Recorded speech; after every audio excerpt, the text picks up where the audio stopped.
கிராமப்புறங்களில் வேலைவாய்ப்பை அதிகரிக்க கொண்டுவரப்பட்ட மகாத்மா காந்தி 100 நாள் வேலைவாய்ப்பு திட்டத்தின் ஊதியத்தை தற்போது மத்திய அரசு உயர்த்தியுள்ளது. இதன் மூலம் தமிழ்நாடு மற்றும் புதுச்சேரியில் இப்பணியில் ஈடுபடும் தொழிலாளர்களுக்கான ஊதியம் 319ஆக உயர்த்தப்பட்டிருக்கிறது.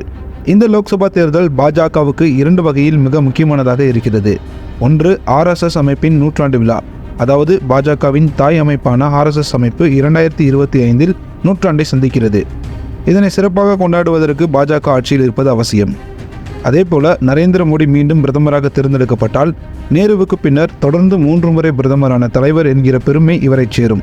எனவே இந்த தேர்தலில் வெற்றி பெற பாஜக பல்வேறு முயற்சிகளை மேற்கொண்டு வருகிறது.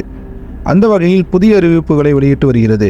அந்த வகையில் தற்போது மகாத்மா காந்தி 100 நாள் வேலைவாய்ப்பு திட்டத்தின் ஊதியத்தை மத்திய அரசு அதிகரித்திருக்கிறது. நேற்று டெல்லியில் பிரதமர் நரேந்திர மோடி தலைமையில் மத்திய அமைச்சரவை கூட்டம் கூட்டப்பட்டது.